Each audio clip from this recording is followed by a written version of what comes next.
They've done crucibles, they've done some 1SKs, some different things like that. Um, so they had some talent, but man, once you go to these events, if you've ever been to like and I don't think you have, yeah, you have, maybe you have. Have you ever been to an event where you see like professional battle rappers battling like up and coming talent or local talent? Like if it, like, or have you just pretty much been to like the RBE events and then like the connects, where it's like Yeah, yeah. I've never been in that space. Actually, I would like to do that someday. I know maybe like a Gates of OSBL, the Garden event or Gates of the something? Garden, or like OSBL. Shout out to Kels. Like Kels has kind of like her events. I think it might be Rookies versus Vets series where like she'll have like some of the up and coming talent from that Yeah. DMV area take on some of the more established names. So yeah, like a Gates event. I like to take that in someday. Yeah, you just really notice the gap. I mean, you just notice the gap in like in what it is to be like a professional battle rapper and to be somebody that's kind of like still figuring it out. And it's huge. It's huge. On cam sometimes you're not able to see it, but in the building, whether it's performance, projection, professional, all that kind of stuff, like it's huge. And so that's kind of how it was over the last 3 weeks. In Salt Lake City, in LA, and then in Dallas. It was just like kind of going down there and putting on a training course, saying, "Hey, this is what this looks like," and Yeah, seeing if anybody is up to the task. that's what's up. That's what's up. I'll say this. Um, Shout out to the homie Trent. He was engaging in, I don't know if we call this bootlegging, but he got us some footage of yours and Cobbin's performance. And I can't, I hit Street up and I'm like, hey, league owner, I would like this footage ASAPery, please, as soon as possible. Yeah, Um, but like Cobbins is dope. I don't know because Cobbins, I mean, I feel like is an introvert and a bit of a recluse. I feel like that's selling him short, even in using those adjectives to describe him. So I don't know exactly if he took battle rapping seriously and went at it full time, how far he could, what tier he would make it to, because he's not necessarily out, like, hey, I'm Cobbins and I'm yeah, dope and I'll smoke you, right?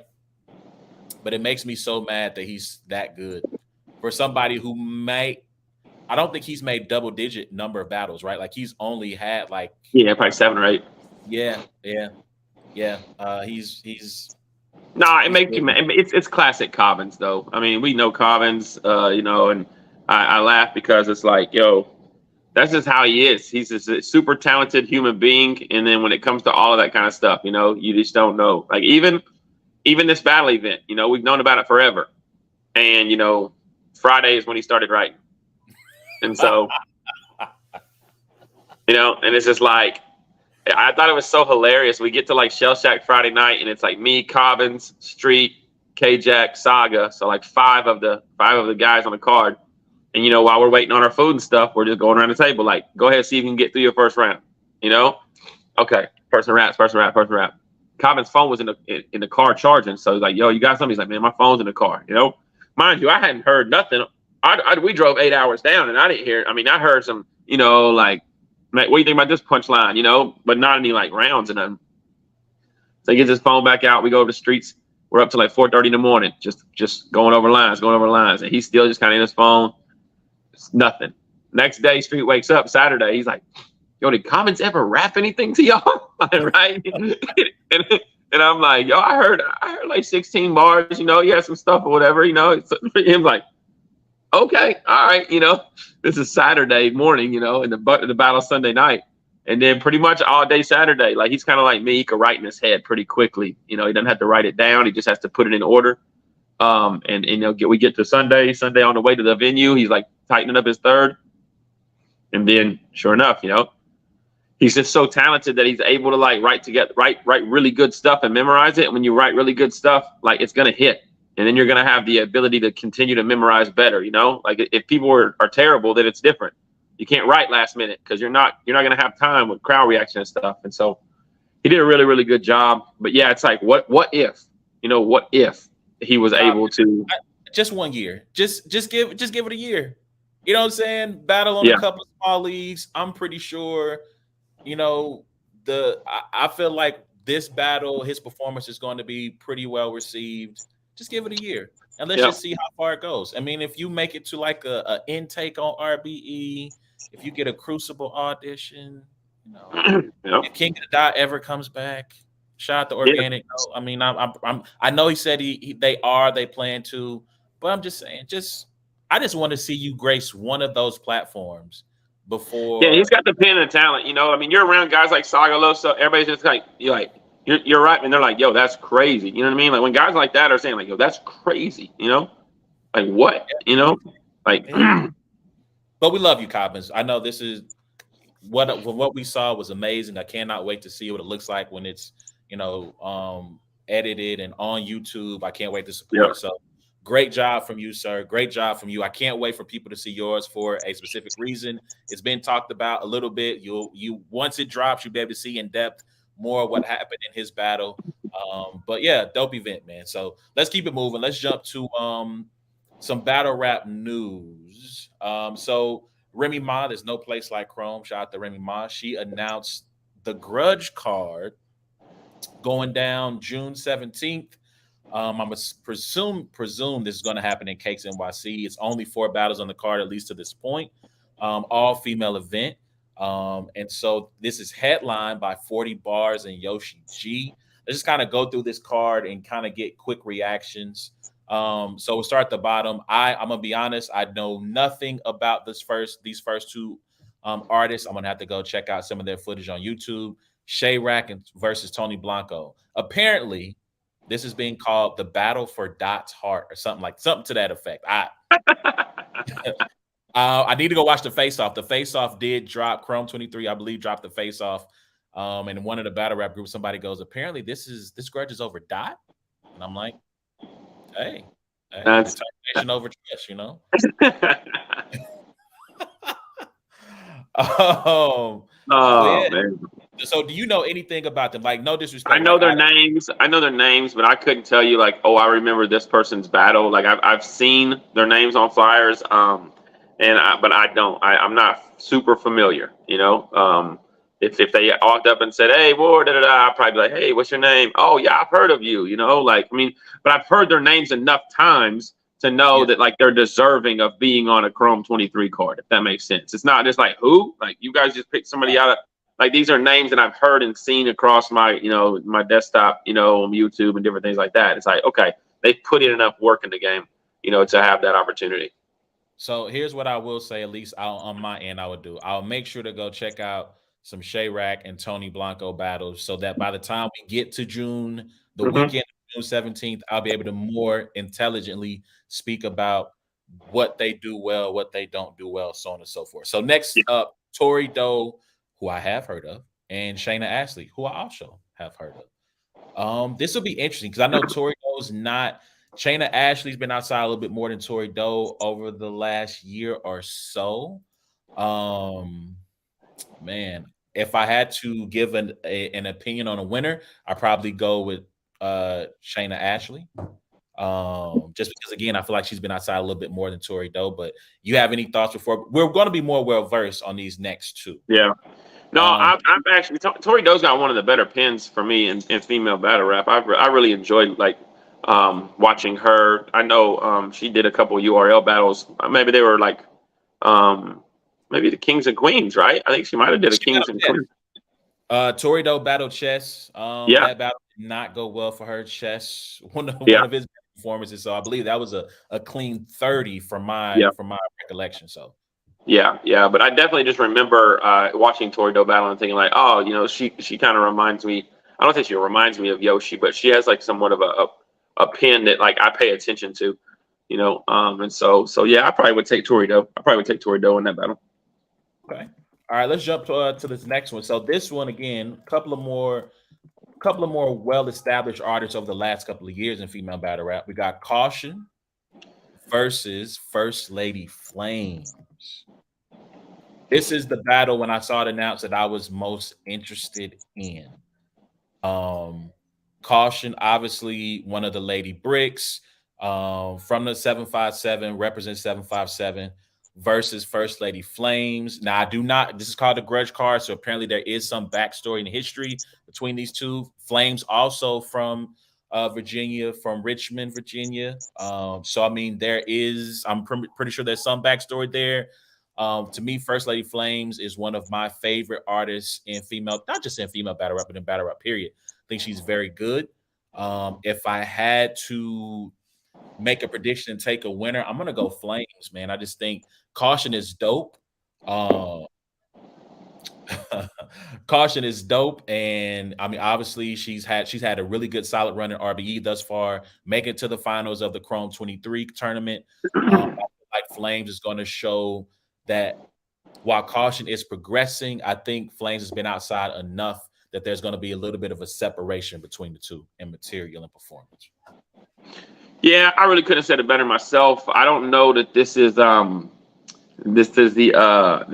battle. Man, she's a competitor. Caution is a very, very if you what is it? Oh, thank you. Appreciate you, Los. Caution is a competitor, so I appreciate that about her, but she's coming off of a battle that kind of made her look. She's coming off a couple battles where she kind of got slapped around a little bit. It was like, hey, welcome to the big leagues, with the QB Black Diamond battle in the Blue Room, and then with the C3 battle for the $25,000. And now you're battling First Lady Flames, who to me, like, that's her type of setting, that cakes, that small room, and First Lady Flames, to me, like I won't say they rap similar, but to me, First Lady Flames has the conviction and the delivery and just the little intangibles or whatever that Caution needed against those last couple people that she battled. And so that's why I would take First Lady Flames in this battle. But I do think it's like Caution is in a position now where, like, you lose 3 battles in a row, albeit to 3 names, 3 of the top women names. You lose 3 battles in a row. It's like, where do you go from there? Where do you go back to battling, people down here, or what? But I think it's a very important battle for Caution. Hopefully she comes out and does well. I really like Caution, but man, this is a tough draw. So I will say this about whether or not she wins or loses. Here's what, at least from my experience of watching battle rap over the years, just make sure you're entertaining. Yeah. You make sure you're entertaining, make sure you're marketable. Because Yeah. I won't name any names. If you come talk to me off camera, I might give you some names of some battle rappers out here who lose a lot, who be standing up there getting smoked, and they have like a really good resume of battlers who have smoked them in every. Maybe there might be a few debatables mixed in there, but they're getting smoked routinely. But their resume is like in the last like I'll stop there. Their resume is is looking quite nice. When you look at the end of their career, you're gonna go, wait, they battled and they got word, So that's all I'm saying. So I'll let you guys fill in the blanks, or you can just tell me who you think fits the description of what I'm talking about. But yeah, so I think for her, just make sure she's entertaining. Make sure just don't die. That's it. If you don't die, you're good. And just make sure after it's over, it's 2-1 debatable. Just no matter, you could have, even if you do get smoked up there, just go up there and be like, I think I got third. You know what I'm saying? Like, the second's debatable. I got the third, 2-1 either way. People telling me it's crazy. People gonna smoke you in the comments, but Yeah. that's kind of one of those. Not all news is good news in that case. So the main event for this grudge card event, 40 bars versus Yoshi G. I like Yoshi. I think Yoshi, when she's on top of her game, can be very hard to beat. But 40 bars has beaten some of the best in battle rap, both men and women. And if 40 comes prepared, I hate we have to say that, but if 40 comes prepared, and I feel like she's talked crazy enough about Yoshi and to Yoshi that she will come prepared, I got 40. I might have 40 clear. I like you said, I wonder if it's gonna be in cakes. I wonder, like, if it'll be like, an event where it's just kind of staff and battlers, or if it'll be like, I haven't seen Yoshi on too many stages that where the crowd was there for her. You know what I mean? I normally see her battling uphill, and this is another battler that you're battling uphill against. I appreciate that about Yoshi. But smaller room, maybe just battlers and stuff, she might have a little bit of a better chance. Um, Whereas, 40 like on a stage, with everybody around, and it seems to be like the cool thing to kind of be against Yoshi. Um, so maybe with peers and battlers around, but Yoshi does also kind of rub peers the wrong way too. So I'm assuming that she doesn't really have, but she's that talented. She's that talented to where she could still main event cards like this. And that says something. That says something that like Yoshi is literally a supreme talent. She main events cards like this, and they're not going to book this if it's just a lopsided battle. It's not. The big thing about it is that 40 bars is probably top 3 ever. Like at her highest level. She's probably top 3. Female battle rappers ever, if you're talking about at their highest level, with Jazz, and then fill in the blank, whoever else you want to put there. So yeah, I'm gonna lean towards 40 bars in the battle. But it would not surprise me because I think Yoshi's talented enough to beat 40 bars. It would not surprise me if she did it. I wouldn't look at it as like this crazy upset. Yeah, and when I think about her Lady Caution performance, I don't know the demographics of the room, how many people were there to see her, how many people were on her side, like who might have been standing behind her, whatever.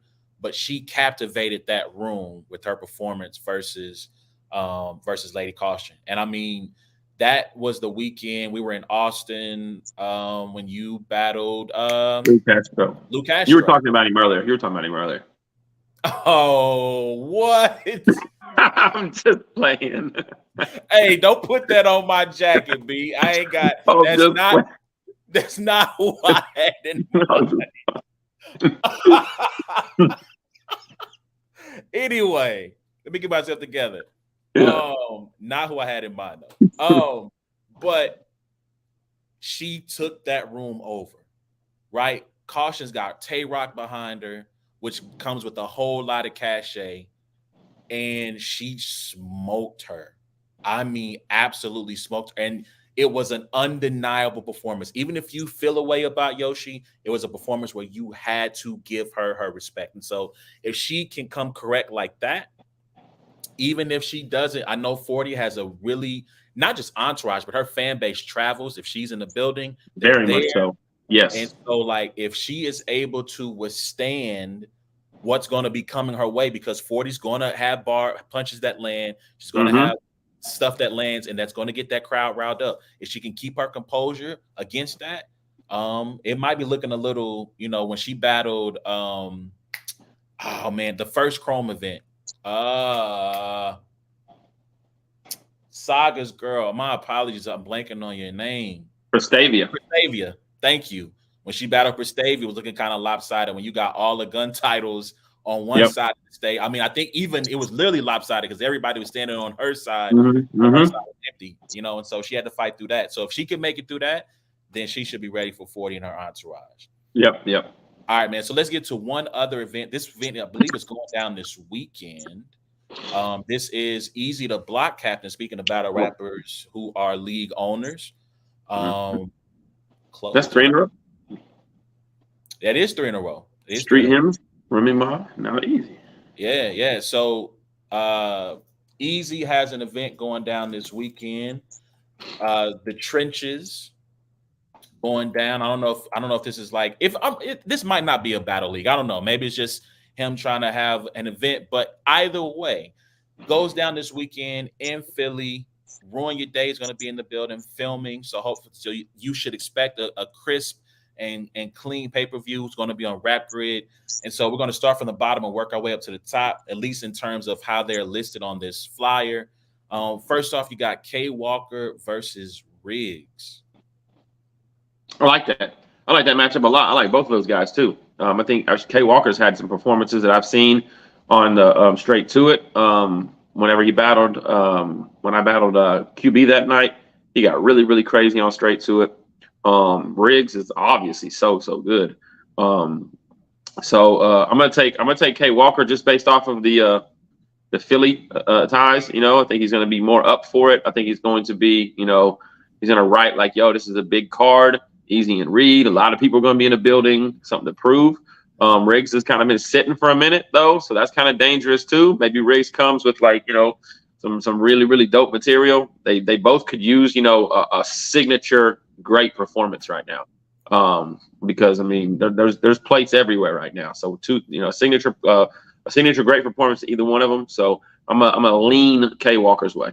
Man, I was all prepared to take Riggs, and you persuaded me to take K Walker for that very reason. Though again, I do think Riggs, at least from a high visibility platform standpoint. Maybe he's been outside on smaller platforms in 2023, but I haven't seen him in a minute.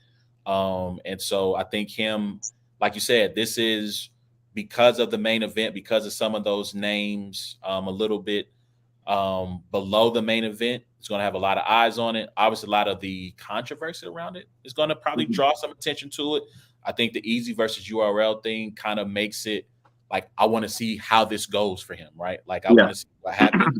So I think you're going to have some people who might jump in just from that standpoint. So yeah, you made me change my mind. I'm gonna go K Walker 2-1, and what I hope is a really good battle because I like Riggs as well. All right, yeah. Real Deal versus Dub the Phenom. Shout out to Chef, Real Deal getting on the the card, chef. man. Yes, the chef, man. We're going with the chef. Real Deal's hard to beat. He's just difficult to beat. People don't beat Real Deal like that. Since the man had to just give up his chain. He was like, look, I'm tired of like winning all of these King of the Dot title matches, like he's just really, really tough to beat. Not to mention Real Deal's from Pittsburgh. Like, like it's in Pennsylvania. We're talking about, just a few hours away. So it's not, I don't think it'll be too like, home court, advantage ish. Um, and Real Deal's never been in a scenario to me where he's ever been shook, of any Yeah. kind of crowd. So Let me tell you what Philadelphia and is it Pittsburgh are. 5 hours? It's like 8. Really? Is it like that? Like Tennessee? Oh, Because I know like Knoxville and Memphis is like 7. let me make sure they haven't made it a little bit more. Oh, I'm wrong. My bad. It's like 5. It's like Okay. 5. I don't know why I feel like it was longer. I Maybe knew it wasn't because like right down the road, but I mean, I thought it was, yeah. yeah. So the reason maybe it felt like 8 because on my honeymoon, my wife booked the Poconos, right? We had a spot in the Poconos, but like we're young, right? We haven't really, well, I mean, I haven't. We hadn't really traveled too much out of Kansas City domestically. That wasn't like to our like hometowns and like small town, the South. So Yeah. she books the flight to Pittsburgh. The Poconos is like an hour outside Philly, like 30, 45 minutes, an hour outside Philly. So we had to drive from Pittsburgh To the to the Pocono. Poconos. And like they were like the major highway was undergoing construction. So like every like 20 miles, it goes from like 70 to like to like 35 to like 35, 40, 50. And then like when it all congests to one lane, now we're stuck. And we're just so maybe it felt like 7 hours when it was really supposed to be like 5. But yeah, I'm going with Real Deal. This is completely biased. No hate towards Dub. I've seen Dub shout out have to some Doug dope Phenom. I've seen him battle a couple times. He's absolutely. definitely not bad. Absolutely. He's had some dope performances. And so, but I mean, I'm going with Real Deal. Like Hmm. one of the best human beings in this culture, man, for sure. Hmm. All right. So Enes versus Dot. Ah man, Enes, bro. Enes in Philly, come on now. Like this, I'm not taking anybody other than Enes. There's probably not anybody on that card, in my opinion, that's beating Enes in Philly, and that might even be easy to block, captain included. Like Oh, that's just how. I mean, I love Enes, man. I love the way he raps. When he raps in Philly, he has a great time. And there's only been one person I've ever seen, him beat him like in Philly, and that's Marv One. And that was a little bit outside of Philly, I think, but it was a different event. But yeah, I'm taking no, that Enes. was in Philly. Was it in Philly? Yeah, absolutely. Okay. Yeah, All right. yeah. So yeah, I'd say for all the reasons you listed, I don't have anything to add to that. Yeah. Agreed. Rosenberg Raw versus Danny Myers. It's a very intriguing matchup for me. Forgot that battle was happening. Oh wow. Um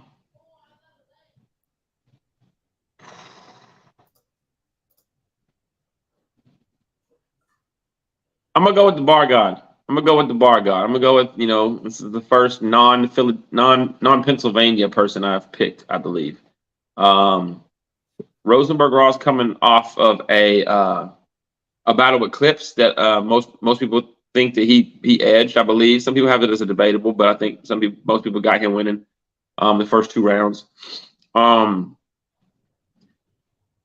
I don't know, man. Raw doesn't take anybody light, but Raw's not like a volume shooter to me. Yeah. And I just don't know, like quickly coming off of the Clips battle and getting like locked in for the Danny battle. And I know that he just became a Danny's opponent maybe like 2 weeks ago when we found out that True Foe wasn't doing it. Yeah. So it's a 3 week notice. I don't know. We'll see how much pull Rosenberg Raw really has in his hometown. Like people really rock with him heavy. But Danny Myers can do this stuff in his sleep. Like I literally just watched him battle Alias the Addict, who's not Rosenberg Raw, of course, but a different type of opponent in LA, and he's just so good all the time, you know. Yeah, I need to go and watch him in clips just for this Anthony Davis bar. We can take it wherever you want. I'm tool tucking. Anthony Davis, whenever you think I'm playing, I'm gonna pull something like that's kind of great. I'm like, yo, what? That's cool. Okay. So I need to go check that battle out, man. Like life has kept me away from battle rap from both YouTube and the app. So I got a lot of catching up to do. But I'm like, yo, like, okay, all right, all right. And he pronounced his name right. Normally, his best bars are mispronouncing the athlete's name. I'm gonna go with Raw on this one. I Mhm. think being home, I think against Danny Myers, I think like you said, coming off of the Clips battle, I think Raw, I think he's trying to prove a point this year. So I'm gonna go Rosenberg. Although I Okay. wouldn't be surprised if Danny takes it. And then the main event, Easy the block captain versus Reed Dollars. I got easy pretty easy. Um, I mean, Reed is one of my three favorite of all time. He is Philadelphia battle rap along with Enes. I'd be excited to see. I know it's originally it was supposed to be 1 round. Now it's 3 rounds, which is great. And yeah, I mean, the battles that I'm trying to remember the last time I saw Reed like get up for a battle, and like even like against Rum Nitty and maybe Surf, where you might have saw like what you would anticipate the best Reed to be, maybe Murder Mook, um, uh, Surf for who sure else? sticks out for me. Ill Will, maybe there was a couple rounds against Ill Will, Yeah, yeah, yeah. but even then, like the consistency of what Easy has done and what he does, unless he just went in there and just was like, look, I was trying to put together this league, I was trying to do my podcast, I was trying to do this, and I just threw together these 3 rounds, and I don't anticipate that happening from Easy, but unless he does that, I got Easy winning it. Man, yeah, I got Easy winning it. I kind of wish it was 1 round because I feel like you could get. I feel like the first round from Reed is going to be that vintage, Mm-hmm. like he's going to tap into that. I mean, the Philly flow, and I mean, especially if he he can should. He go, should. This is my stuff. This is you here because of me. All of that kind of stuff. He should pull yeah, all the cards possible. You're not really from Philly. Hit me like all of that stuff is in a tuck for Reed. You know what I mean? Like yeah, literally, the young man get under my wing. They're like, you not really from Philly. I'm from Philly. That's 2 rounds right there that are winnable rounds if you go in and talk to him a certain way. and he's going to have to like the aggression is going to have to be in the performance as well as obviously Yeah. aggression when it comes to his projection and all that stuff. We don't have to worry about that. But with how easy raps, with how aggressive he is, and literally getting in your face, barking, walking around you, like he's going to have to add that element to his game. And granted, I think Easy is probably taller than Reed. I don't know if I've ever been in the same room as Reed, but like Yeah. I feel like Easy's taller, but he's going to have to close that space and really like talk to him while he's trying to say, "This is my house, right? I'm the vet." Like you said, all this stuff you said about under my wing, I pioneered your style, like all of that. Like he's gotta come with that. And like I said, at least in the first round, if he can stretch it out for two, then we might have something. We might have Mm-hmm. something. You might have to go mixtape first and the third. Yeah.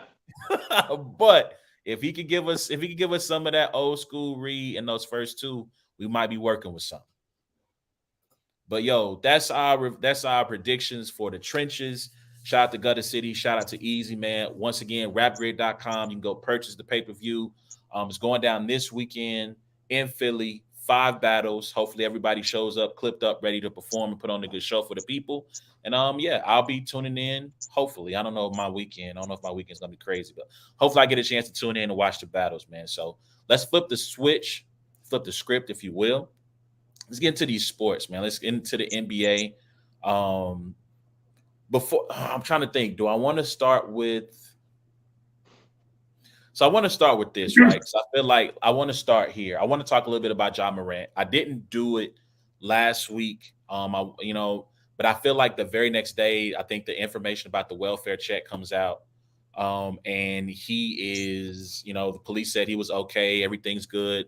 He said he was taking a break from social media, while I say, okay, that's cool that you're taking a break.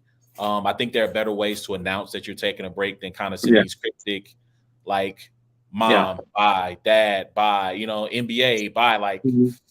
Like that is concerning. And I think for me, Take the when I ISO while I go get another beer.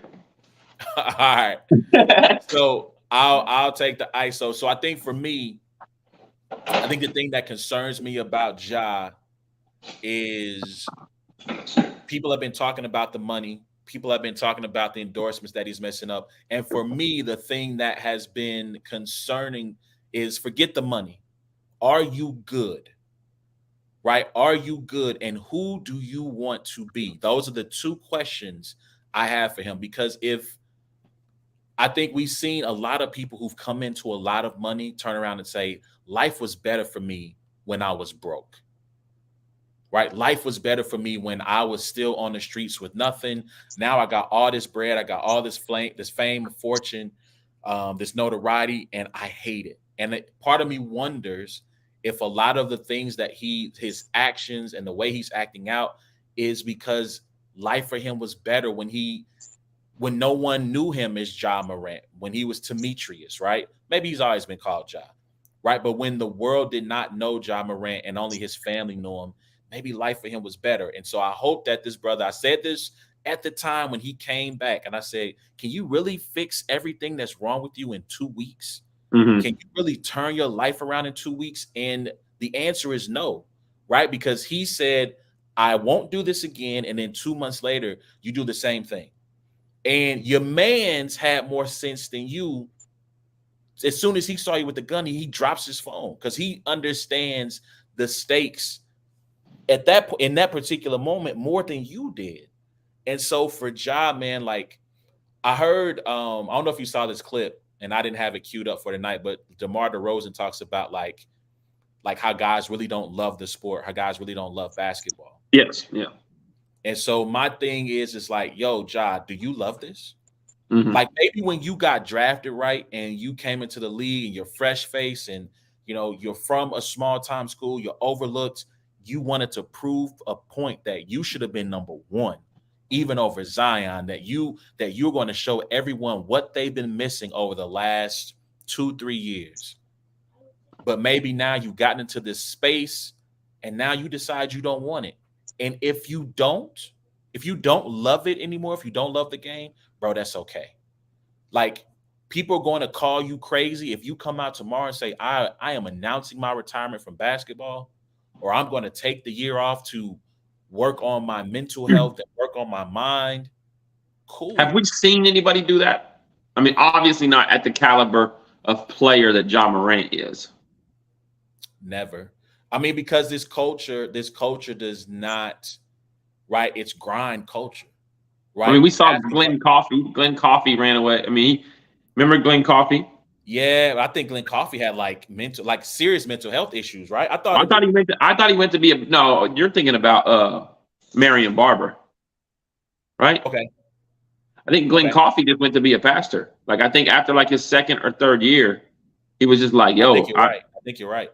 yeah." And I mean, he was more. He was like a. He wasn't like a top, but I mean, he's probably on a millionaire. Was like, hey, like this is what I don't. It's not my passion.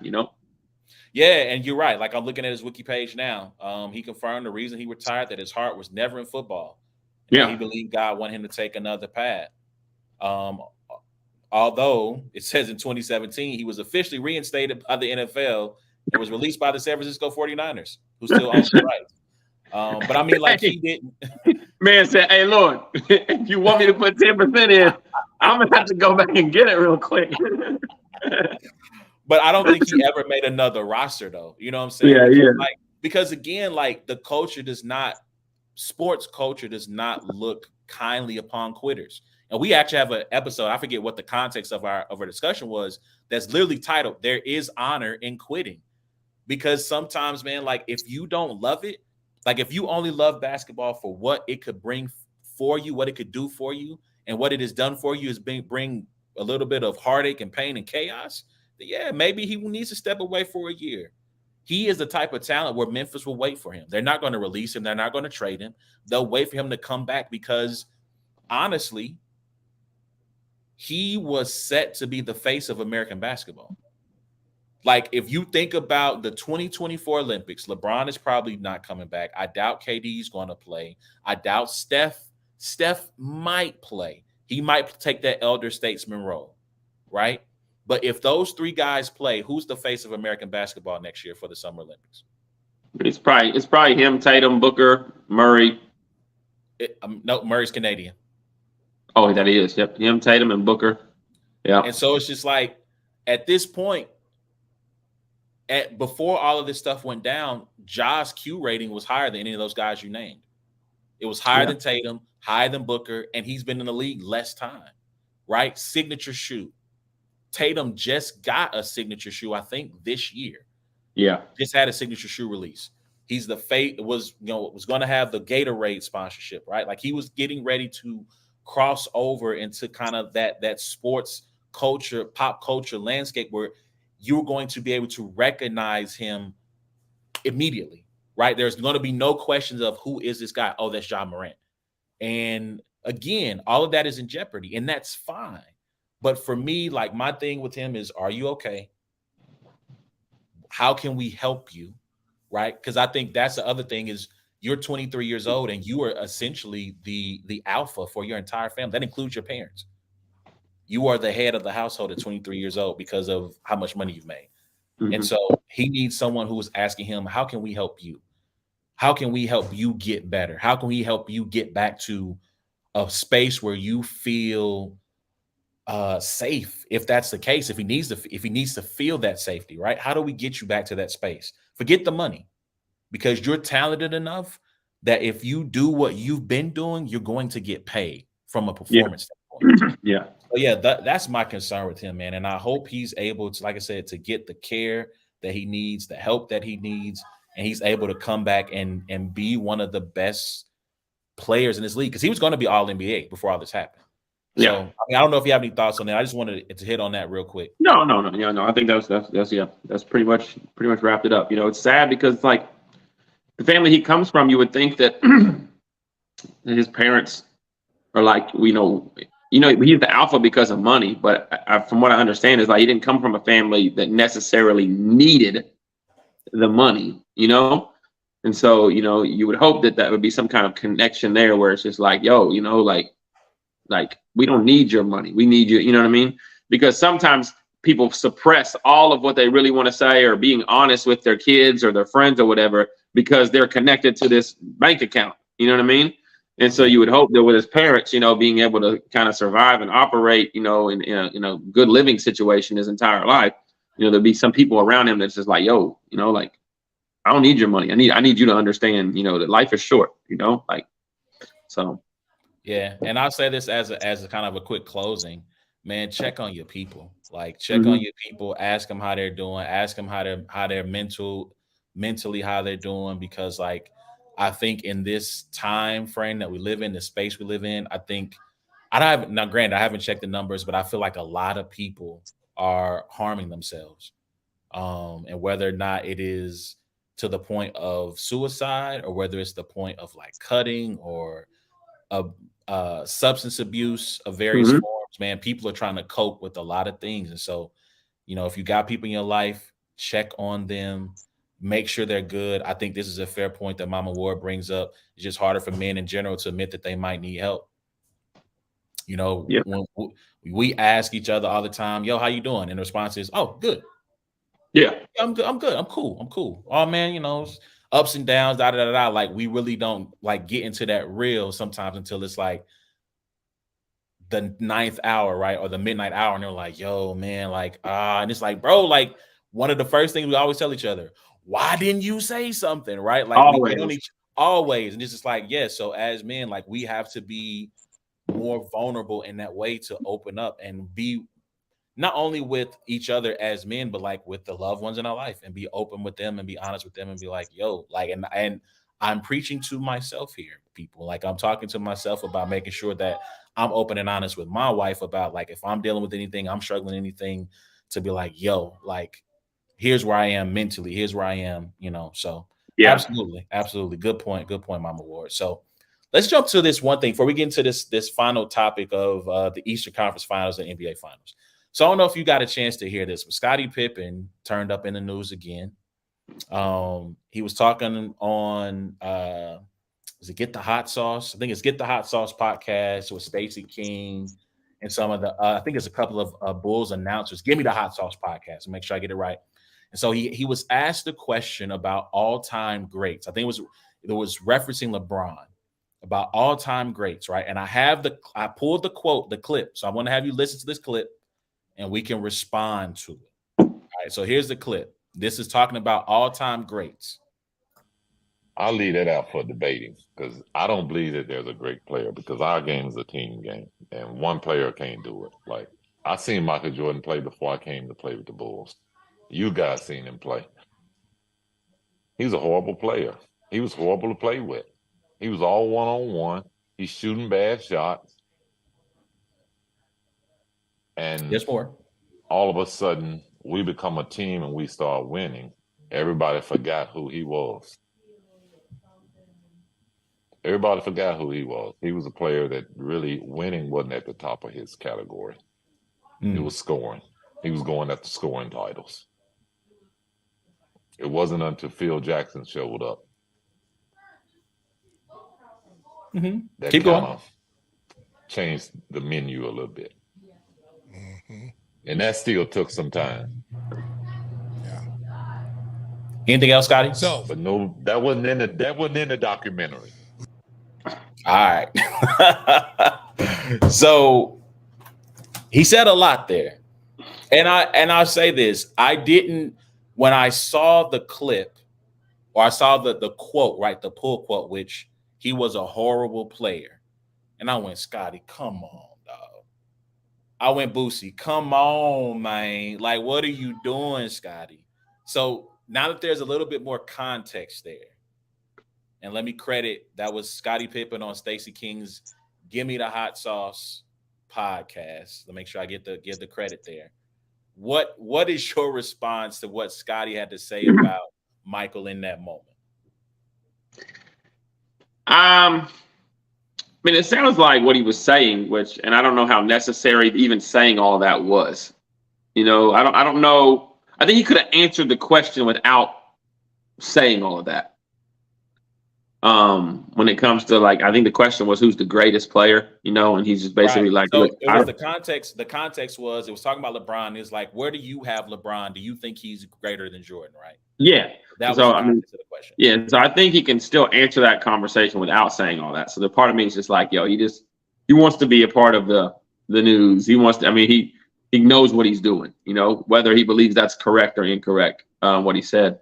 Secondly, I think that he should have said he was a horrible team player. I don't think LeBron James, I don't think Michael Jordan was a horrible player before Scottie Pippen. Horrible is like, but I get it though. Mind you, there's been times where I've been like, man, John John's trash. Like in battle rap, right? John John is John John, right? He's a top notch back, right? But like as a peer or whatever, like we'll use words that he's not trash like the dude that I battled, in LA last week. Trash. It's the same word, you know what I mean? So Jordan wasn't a horrible basketball player. He played at North Carolina. He came into the league. He's drafted. He's not. So I think what he's saying is like once the correct team came around and was able to complement the way that he scored and the drive that he had and the mindset in which Jordan played with, that's when it enabled him to be the greatest ever.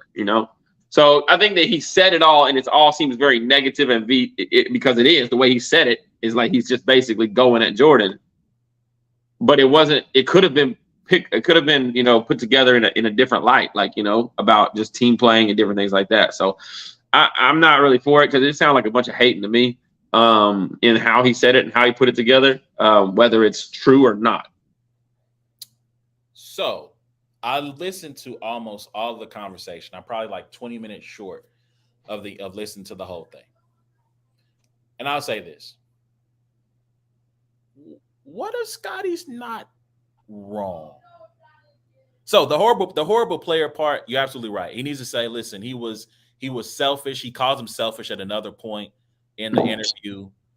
He calls Phil selfish at another point. He kind of contradicts himself at times. Like at one point he goes, well, by the end of the run in 98, I was ready to leave. And it didn't matter if they stayed, I was out of here. But then like there's a conversation of, okay, the 2016 Warriors or the 96 Bulls. And he goes, if we would have stayed together, we would have won like another maybe one or two. I'm like, well, Scotty, like you said, you were out of here. Like, you can't have it both ways, right? So he does kind of contradict himself throughout the course of the interview at times. That being said, I'm going to make a wrestling analogy. I've gotten back into wrestling a little bit because of the bloodline analogy. The bloodline. Yeah, I've been seeing you comment on a bunch of stuff. I'm like, yo, is he like? It's one of the best. Listen, I probably got out of wrestling during the Attitude at the end of the Attitude Era. Yeah, I don't know what happens. Probably after the WCW, ECW invasion, like that whole storyline, I probably tap out after of wrestling from that point, and I'm always peering in here and there. It's one of the best storylines I've ever seen in wrestling. This bloodline storyline. So it's the Samoan wrestlers, right? Samoans have a really deep history, especially within WWE. Of course, The Rock. Wild Samoans, Rikishi. Like you find out stuff like I didn't know Yokozuna was actually, I think he was Samoan, he wasn't Japanese. Yeah. So right, you find out all this stuff, right? So Roman Reigns is the head of the bloodline, head of the table. He's the tribal chief, so on and so forth, right? And so like everyone is supposed to bow to him. One of Roman's things, he comes to the ring, he goes, acknowledge me, right? Like that's the whole thing. He's supposed to acknowledge him as the tribal chief. So the way the storyline goes is you have these twin cousins of his called the Usos, and there's the storyline is the way it's being written right now. A rift is developing in the bloodline. Like the Usos are kind of sick of the head of the table, tribal chief thing. And it's like, you know what? What if Scotty's right? Right? Because like we have this image of Jordan based on narrative building, right? We weren't there. We weren't in practice with him. We weren't day to day with Jordan, right? So we have kind of this romanticized view of Jordan, but he lived it every day. And so essentially what has happened with the bloodline to kind of close the loop on the story is one of the brothers super kicked Roman Reigns. There was an event this weekend. They interfere in the match. Roman gets hot. He starts like punking them, like because he's been like part of his leadership is bullying, which if you look at Jordan, his leadership style was fear based, right? I don't think that's up for debate. So he's bullying them. Get out of my ring. You ain't no more day ones. You're done. And one of the brothers like, I'm sick of this. And he super kicks him. And the other twin is like, bro, why would you do this? He's like, I'm going to do what you should have did a long time ago. Super kicks him a second time. Internet goes crazy, right? And so it's like Scotty, who's been on the inside all these years, has had to listen to the narrative and the myth of Michael Jordan. He's like, I was with this guy every day. His stuff stink just like mine, and y'all act like it don't. And so, like, when you have been relegated to sidekick status for so long. Oh, you got bars now? Hey, from time to time, I'm able to put a little couple of things together. You know what I'm saying? That's crazy. When you get relegated to sidekick status for so long, at a certain point, you get sick of hearing about how this guy was God's gift to the sport and how he just drugged these other guys along. You were just along for the ride, like he didn't contribute anything. And so, while a lot of what Scotty does and says does come off as bitter, it does come off as petty.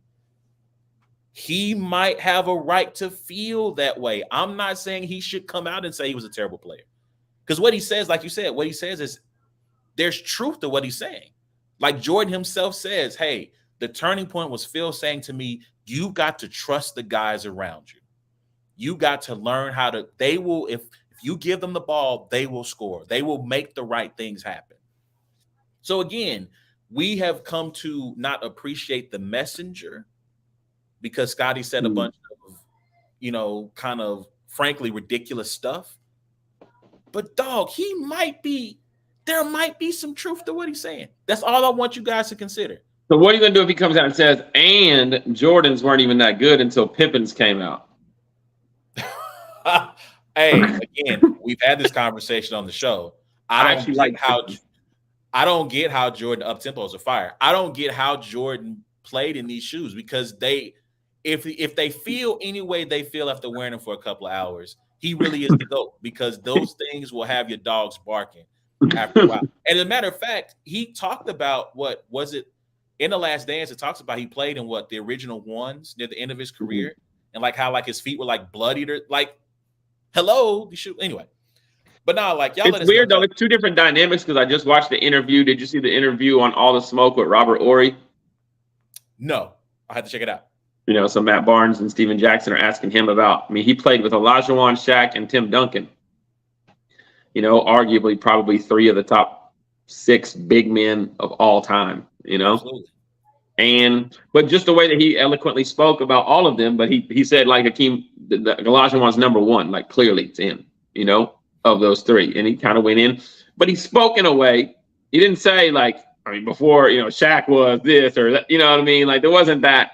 The reason he was there was to shed light on a situation. Yes, of course, in saying that Olajuwon is clearly number 1, Shaq might look at that like, dang, you know what I mean?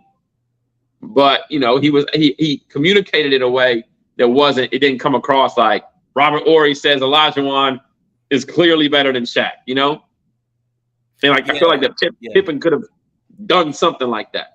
I mean, Pippen might be the king of the backhanded compliment because like 5 minutes before that, he pushed Jordan on Mount Rushmore. So again, like I think he appreciate Michael's talent. I'm not going to say he enjoyed playing with him because I mean, again, he called the man a bully in the. But you got to enjoy winning. I mean, would I enjoy winning if I'm being verbally abused the entire way? Like, I mean, just think about that. Like, would you enjoy that if every step of the way you're being told you're not good enough? You're trash. Well, I'll tell you, the only way I'm staying playing is if I'm winning in that type of situation. It's the only thing that's keeping me on the team. I'm just saying, like Smush Parker. I mean, maybe he feels differently now that Kobe has passed, but he hated Kobe because of how verbally abusive he was to him. I mean, I never forget the game where they go to overtime and he goes to Smush and he like steal you are going to make I'm like, bro, like why are you cuffing? Grab me by my shirt, telling me you better do this, right? So yeah. I mean, I don't know. Like I tell you, I put it to you like this. In contrast to like Jimmy Butler, right? Jimmy Butler was asked a question about the role players. And he goes, I don't call them role players. I call them teammates because our roles change for day to day. Like Jimmy Butler is very demanding in how you prepare for games and how you play. Like he talked about this in another interview. I saw him. He says, well, look, when I played in Chicago, he goes, there was no star system. He's like, Joakim Noah is cussing Derrick Rose out because Derrick Rose is missing his assignment. And so he's like, there's a level of accountability that I was brought up in as a young player that as I became a vet, that was the standard for me. Like, you're going to get stuff wrong. I'm going to yell at you, but it's not because I hate you, not because I don't want, I dislike you. I want you to try as hard as I'm trying. And I think there's a way to communicate that and get that across without being a jerk. Yeah. And granted, Even Jimmy has a reputation of being hard to play with at times. So again, a certain part of leadership is going to require you to be a jerk. I'm sorry. There are no just kind of really nice, hey guys, I really appreciate it if you close out here. I really appreciate it if you would, execute your screen. Like you're gonna have to like get in somebody's butt. I mean, like for lack of a better term. Yes, I said it, and I'm not going to no. I said it. You gotta get in somebody's tail sometime. Look, you have to Time to understand, time. I'm a battle rapper, so at any time this stuff could be a meme or a GIF or something like that. Hey, So, Ace, I mean pull up, and I'm gonna say it again. I'm not pausing anything. Anyway, um, the one thing I can learn to appreciate about LeBron is just with technology, cameras, social media, and everything. Is I don't think Jordan stays out of the way like LeBron does. If all of that is accessible into the locker room and how he was a player and what he did, you know what I mean? I don't think I think LeBron has done a pretty good job of you got paused by moms. Let's go, mom. not pausing anything. I stand behind everything I said. Um, that's not the right term for that. For what you said, you can't come back and say you stand behind. All right, so we're just not gonna go there. But um, but yeah, I do think that one thing I do love about LeBron is that he's made his off the court, locker room, all that kind of stuff. For the most part, he's handled himself as a elite and one of the best ever basketball players, media guys, humans. So that's dope. But yeah, y'all let us know what y'all think about that, about Scotty's comments, man. Like I said, I think there's truth to what he's saying. The delivery needs to change.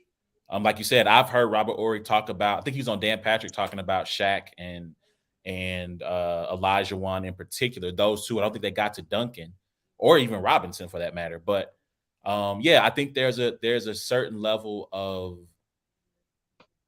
couth. Couth is the only word that's coming to mind, but there's a certain level of respect you can Yeah. have in these conversations. So last thing, man, let's get into this so we can Speaking close of out the show. Duncan and speaking of Robinson, this is a good segue.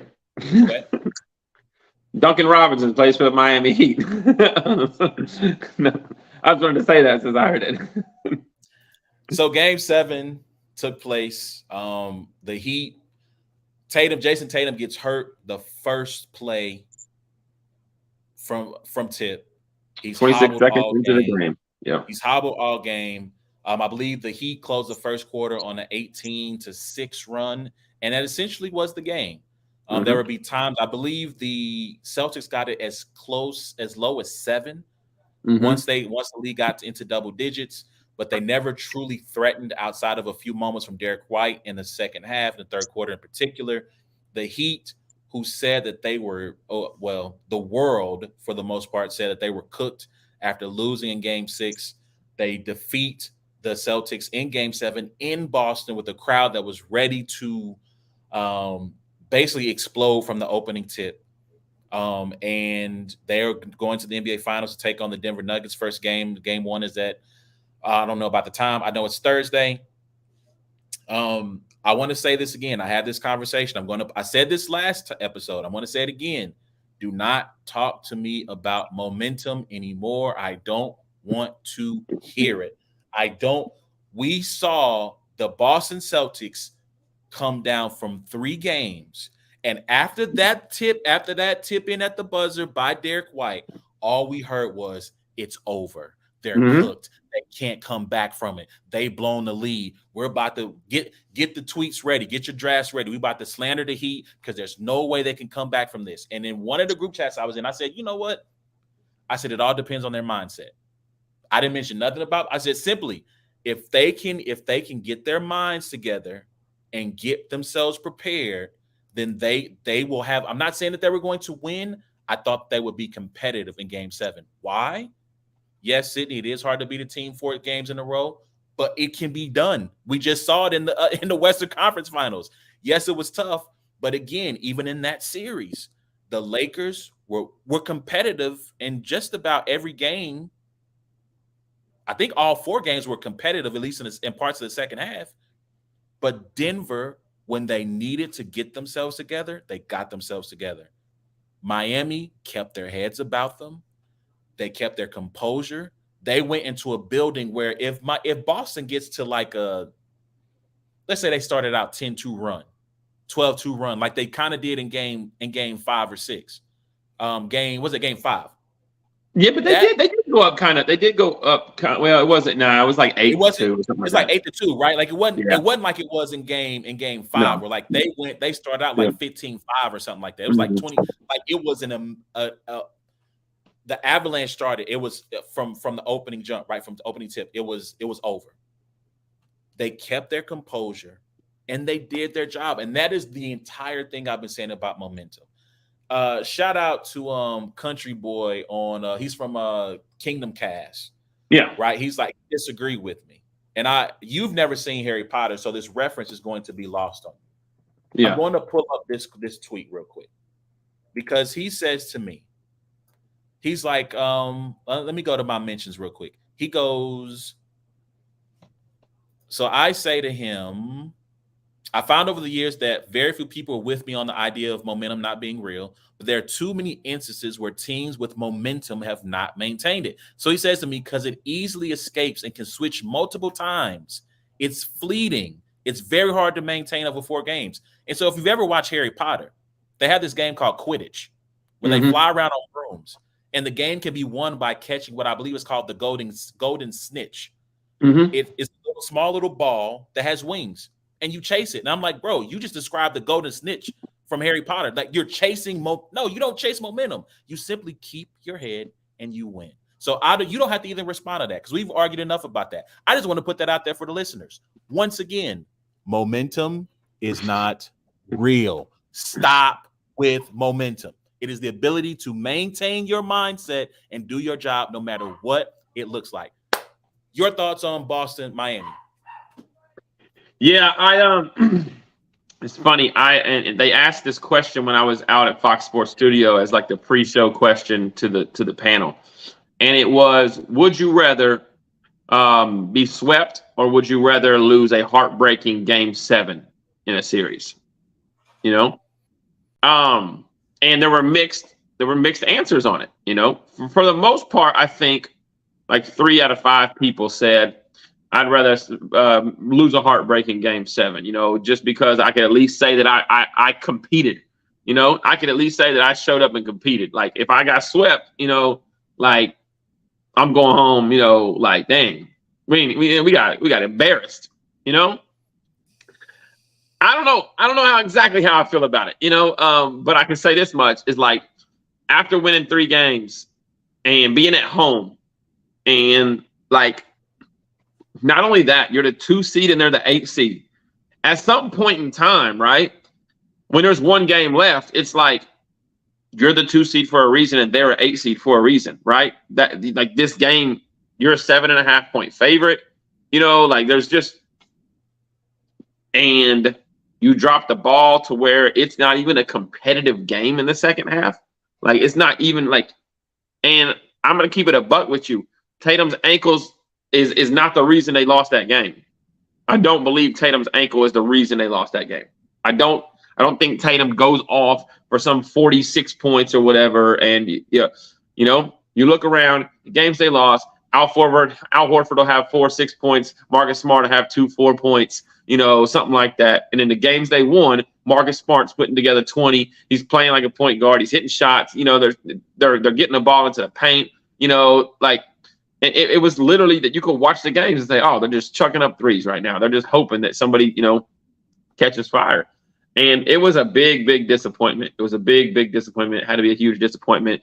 I mean, man, listen, I'm going to keep it a buck with you. I've never, ever been a fan, really, of Boston sports, any of the teams. There's an entitlement of just that city and everything, you know.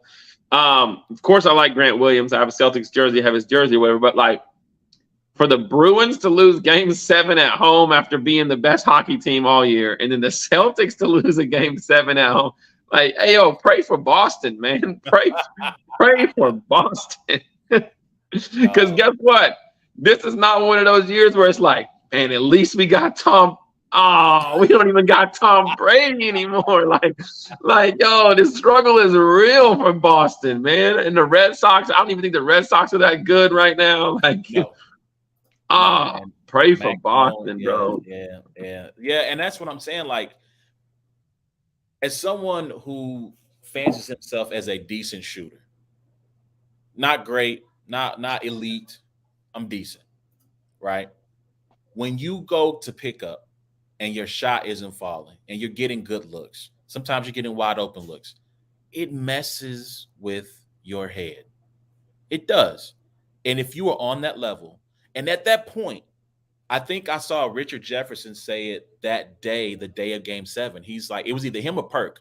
He goes, the pressure is on Boston now. Oh yeah. You were the favorite going into the game. You were supposed to win this in 5 or 6. You lost 3 straight. You barely won game 6, and you blew it. You almost blew it in the second half of that game. So much. Shout out Norman. Once an episode. Once an episode. So you barely held on in that game, and you went home, and the world was expecting you to win. I think there were 7.5 point favorites Yep. in that matchup. The world is expecting you to win. Your best player tweaks his ankle to start, and then you can't buy a three. You can't buy it, and you continue to shoot them. And so, like, again, when you got Caleb Martin going for 11 for 16, Jimmy goes for what? Believe it was 30. If it wasn't 30, it was 28, 29. 28. Yeah. 28, 7, and 6, I think.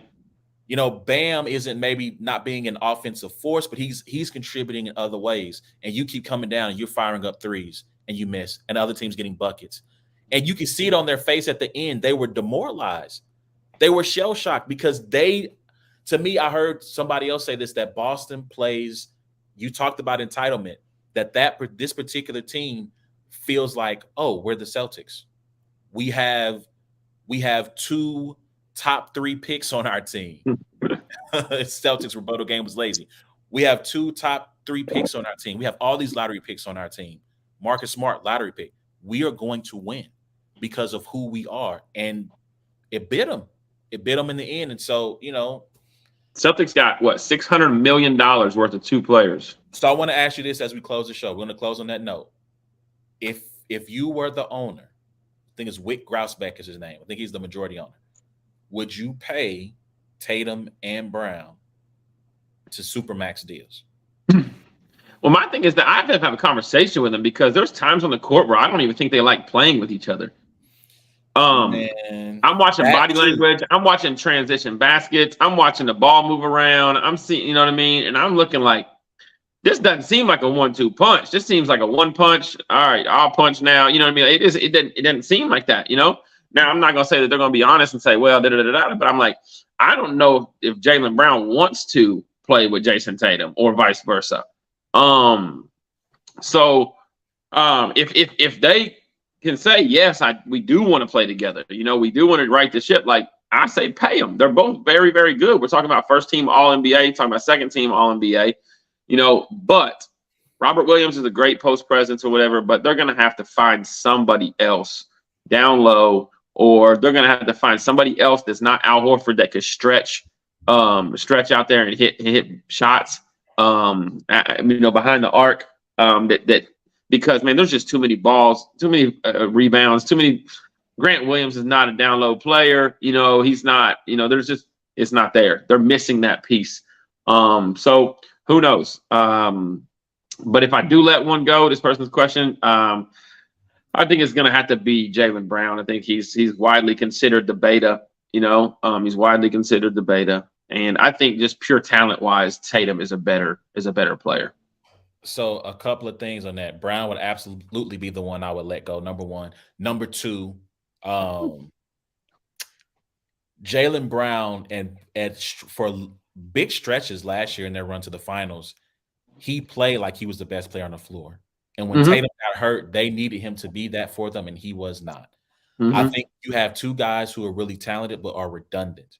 And I don't think you're going to be able to win with both of those guys. Maybe I'm wrong. Maybe they keep them together. Also, the CBA makes it punitive for you to try to keep these types of teams together. So if Yeah. you pay them, you're going to be stripping the rest of the roster to try to fit around them in order to win. Now Miami has the 18th. I think it was the 18th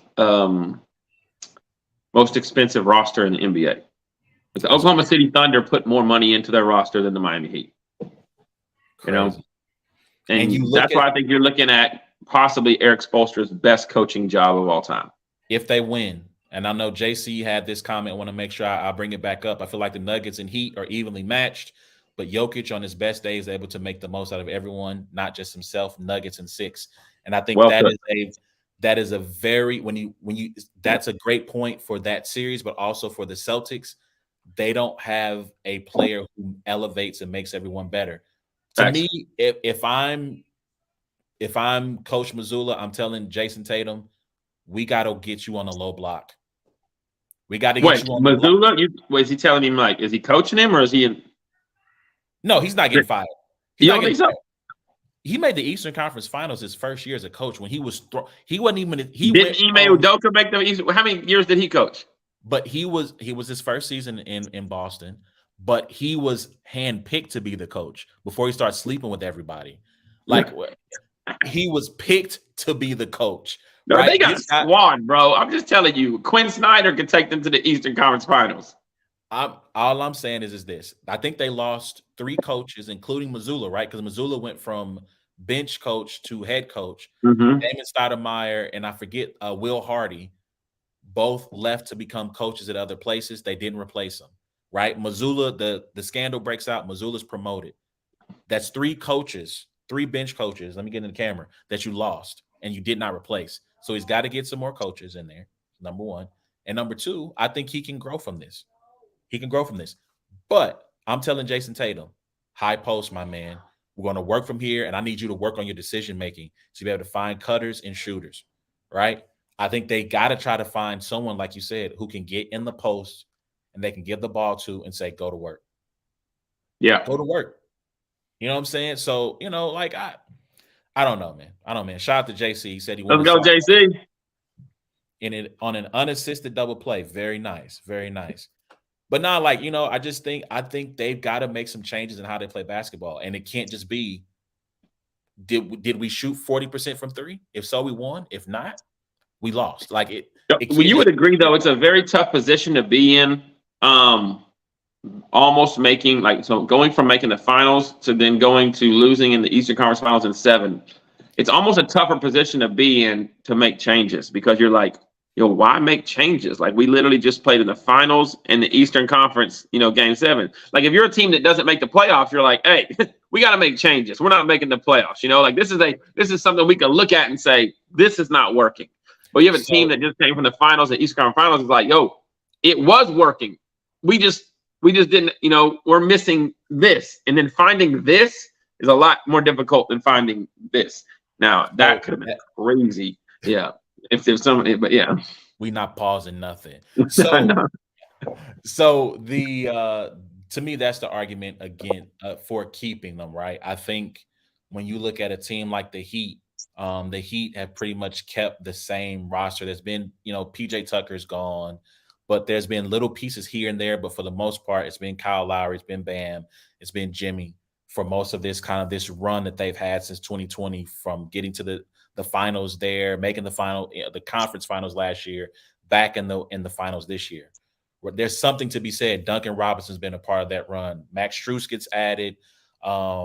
Gabe Vincent gets added. Caleb Martin gets added, right? You have kind of these ancillary pieces that get added to it, but that core stayed the same. That's your greatest argument for why you do not break it up, right? Because the argument is these guys are young. They're only going to get better. However, Oklahoma City at one point was also young and had loads of great talent come through there, and it yielded them nothing. Yeah. And my concern is that, to me, Tatum and Brown have peaked. I think we're seeing the best of them unless they're going to make some changes to their game. And it can't just be three-pointer, contested fadeaway. There's got to be some way for them to get easier buckets and get to the basket when Well, the jumper's not working. we talked about it. I don't know if we talked about it in this podcast. We talked about it, but It's like, how much better can this team get? You know, six man of the year, Malcolm Brogdon, former defensive player of the year, Marcus Smart, you know, all NBA first team, all NBA second team, Jaylen Brown, Jason Tatum. You know, like, I mean, how much better can you really, like, especially if you're going to have to put $600 million into these two guys? Like, what can you really put together, you know? And if this is the best you can get, then it comes down to Tatum and Brown literally expanding their game or figuring out a way to make the team better, you know, regardless of the people that are put around them. That to me, if they're going to finally win the championship, that's going to be the next step. They've got to be able not only to get a shot for themselves, but to be able to get it a shot for somebody else, right? Basically, shot creation, but basically be able to create something for others. Now, I know people say, well, they don't have a true point guard. And I'm like, is Jamal Murray a true point guard? Because I don't think Jamal Murray is a true point guard. No, but Jokic is probably Yeah. But even then, though, right? Bruce Brown, Bruce Brown is not a point guard, but he is the de facto backup point guard for them. yeah. You know, so again, like I don't really want to hear about the you need a true point guard to make it happen. You know, you can make it work. You just have to have players who know their role and can make it happen. Back So to the I don't know. question, it's like, yo, the Los Angeles Lakers and the Boston Celtics to probably be two most prestigious. Mm-hmm. You rather be swept or you rather lose in seven? Like, would you rather be the I'd rather be Lakers this year? You rather be the man, Lakers this year, or you rather be the Celtics? I'd rather be the Lakers because at least again the Lakers were competitive, right? And then there's like, okay, Were they? They lost 4 straight games. but they were competitive. Those were competitive games. The final game ended with LeBron getting stuffed, you know, trying to get a shot off at the buzzer, right? They were competitive in game 4. They were competitive in game 3. Jamal Murray went super Saiyan blue in game 2. The Celtics were competitive, but and they won games. They were Bro, competitive and they won. they were a Derek White tip in at the buzzer from collapsing for the second year in a row to the Heat, by the way, because they almost collapsed in game 7 last year. And had Jimmy Butler put a little bit more power into his three-point shot, likely would have lost that game. Right? Like, just look at these series of events that had to happen just to get to game 7. Marcus Smart takes a three. Normally, three-pointers, when from distance, a shot from distance, the rebound is long. That shot went in and out and just caromed right there for him. And he had to inbound the ball, run to the wing, then sprint towards the man. Come on, like they should have played the lottery that night because that's how lucky they got. Question to Yes. think about for next week. Okay. When Jokic wins his finals and becomes a finals MVP after being a 2-time MVP, where do you put him all time on the top bigs list? I mean, he's still. I mean, he's back there. He's not even past Moses Malone. He might be past Moses Malone. I might put him ahead of Moses, but he's not ahead of Shaq. He's not ahead of Wilt. He's not ahead of Kareem. He's not ahead of Elijah Wan. He's not ahead of Duncan. I'm not sure he's not ahead of David Robinson. I don't. Who have I not named from? He I is didn't the say greatest Wilt, nugget, though, of all time, right? Bill Russell. Man, I mean, And he's the greatest nugget to wear the number 15 of all time. he's probably the most accomplished. I don't know if I want. I'm not ready to see greatest yet. He's the You're not most putting him over accomplished. Carmelo Anthony yet?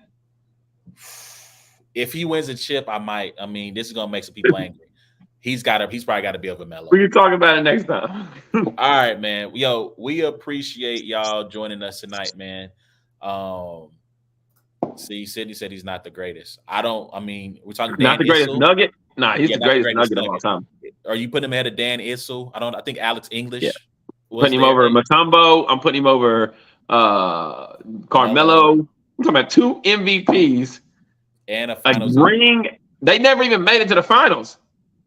This is Yeah, gonna be the yeah. Nuggets' first ring ever, and more than likely, Jamal Murray could definitely take that in the Finals MVP. We've seen what he's done, but when he does what he does, it's also because Jokic has you know what I mean. So it's not Again, like he took a game off. one of Jokic's greatest qualities is when a teammate gets on the heater, he looks to feed them the ball until the heater's done. And So I what mean, eight triple doubles in the final in the playoffs so far, something like that. I mean, come on, man. Like I think he passed Wilt for most triple doubles all time, at least for a big man. I think in the playoffs, or maybe it might have been ever. regardless of position. But that's our show, man. We appreciate y'all rocking with us for all 1 hour and 30 minutes of this. We normally don't have a show this long, but here we are. Anyway, thank you guys for listening. You can check us out wherever you get the good podcast. You can search It's a Black and White Thing or search Brains and Bars. You can also find us on YouTube by searching Brains and Bars and on our social media accounts. That's Facebook, that's IG, that's Twitter. I'm gonna get this figure out how to point to the camera right at some point. Hilarious. But you can check us out there by searching at Brains and Bars. Until next time, it's been a black And white. thing, man. We'll holler at y'all next week. Y'all be easy. Deuces, y'all.